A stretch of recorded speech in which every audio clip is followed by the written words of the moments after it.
Okay, so who was it in class that actually on their survey said that they need to figure out marketing time management? There's somebody. Yep, there you go. Fred. You're the guilty party, right? No, it was actually good. So yeah, one of the things I wanted to talk to you about is high payoff versus high leverage activities, right? So Fred's saying, how do I get this marketing done? So without going into a whole time management dissertation, which is how do you block your day, which is not very productive because you all know you should be doing more high quality work, all that. I mean, the question really is, it's a matter of where you're focusing your time and your energy in your day, okay? So has anyone ever heard the term work on high payoff activities?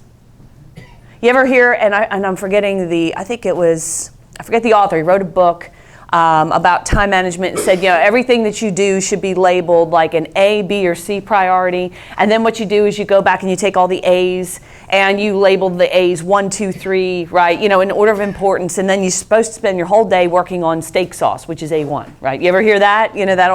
But the reality is some people are not very good at determining what's an A priority versus a B priority and sticking to that. So I kind of look at things in this genre, and I'm actually going to talk about this in a lot more depth at boot camp, but I wanted to bring this up. And one is what are high payoff activities, and then what are high leverage? Okay, so high payoff activities, if you're in sales, they always say, hey, work on high payoff activities, which if you're in sales, what are high payoff activities? Getting sales, like talking to somebody who can write you a check, right? That's a high payoff activity. And that's great, but high leverage is far more important. And high leverage is something that you're working on that is not just a single payoff. I sell this customer one time, and that's a high payoff activity because we get revenue. High leverage is building a system that will produce that over and over again. High leverage is having a process for hiring and building and managing a team of salespeople who will produce that on an ongoing basis without you having to do the work. That's high leverage, all right? So everything I do in my business, one of my criteria for my opportunity criteria, which all of you should have too, which is an opportunity criteria, which is what is the least amount of money you will accept for doing any particular project, any particular client. Okay, so you ought to have an opportunity criteria, and one of my criteria is it high leverage.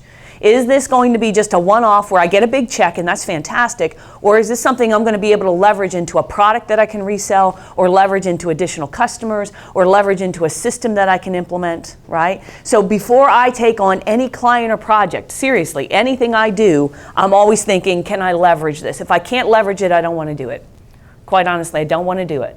So hiring really good people, building that kind of system for hiring people is a high leverage activity. Building a process for managing your company using the Rockefeller Habits that quarterly rhythm, that's a high leverage, because once you get it down, if you know you've got a system when someone else can step in and run the system, you know you've got a good system. So let me put some dollars and cents to this, because I was actually kind of thinking of this, and you have to think in terms of what your time is worth as far as money, because we all know time is money. We say that, people say that all the time, but they don't really mean it because their behaviors are entirely different than what they're saying. So I'll go to someone and say, you know that time is money? Yeah. And you know that you should be working on high payoff activities? Yep. And then I'll catch them stuffing envelopes. Okay, that's, to me, your behavior. You don't really understand what your time is worth, because if you did, you wouldn't be doing secretarial work. You wouldn't be stuffing envelopes. You would be hiring an intern, an admin. You would be hiring somebody else. So let's say, for example, you make $100,000 a year. Let's just say, for example. So in an average of 40 hours a week, 52 hours, which you guys are probably working way more than that, but let's just say that that's 2,080 hours, right? Which works out to be, what is that? Roughly about $48 per hour. So if you want to make $100,000 in revenue, you got to be working on the high payoff activities that are worth at least $48 an hour, right?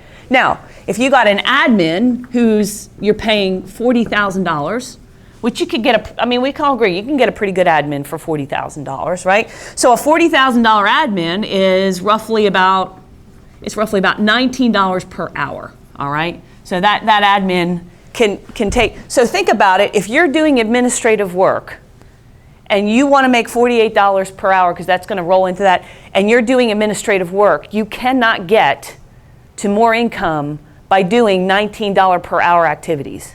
You just can't. And there's only so many hours in the day.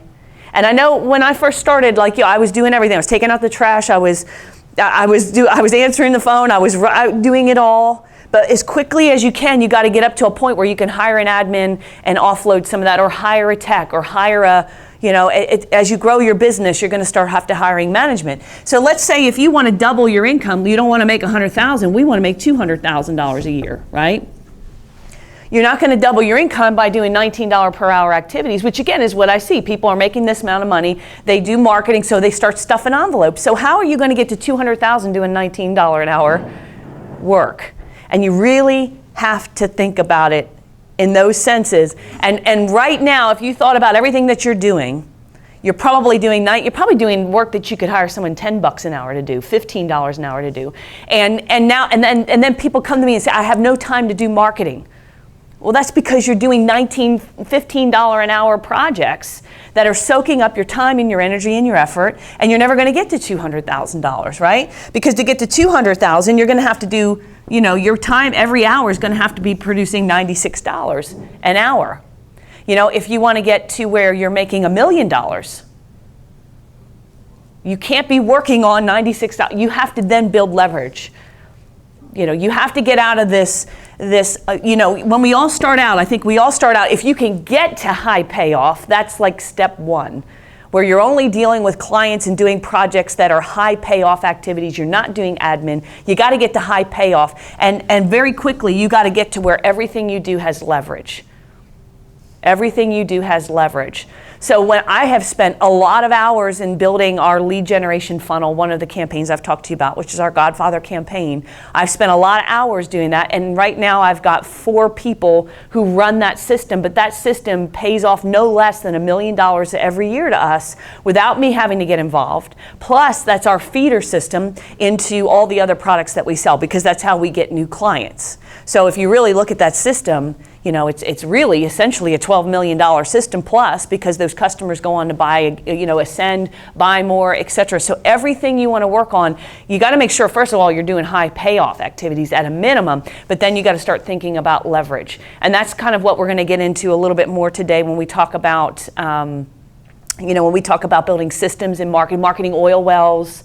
And that's why a lot of people never have any success in sales and marketing, because they're just one-hit wonders. They do one thing one time and then they never do it again. Well, you can't get leverage that way.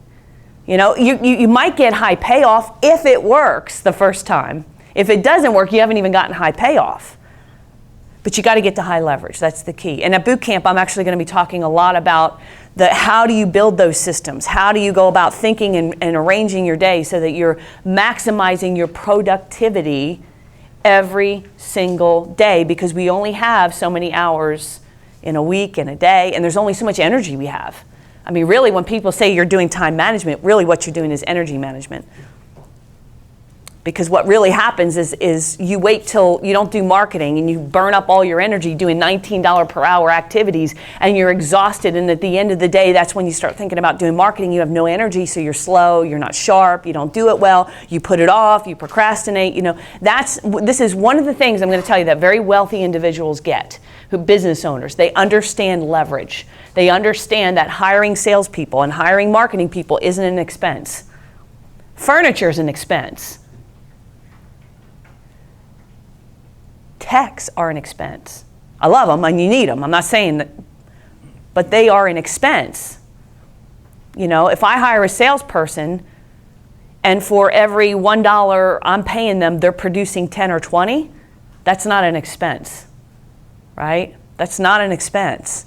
So you got to think about what you're doing, and one of the things I'd recommend, number one, is sit down and write what your opportunity criteria is. What is the minimum client, project, whatever it is that you will work on, if it doesn't pay off this much, you're not taking it, number one. Number two, paying attention to what you're doing every day. Is it high payoff? And everything you're doing, are you going to be able to leverage it? If not, then sometimes you got to do activities just to get you over the hump, but as quickly as you can, at least a big chunk of your day should be working on these high leverage activities. Again, at boot camp, I'm going to cover that in more depth. Okay? Good? Good.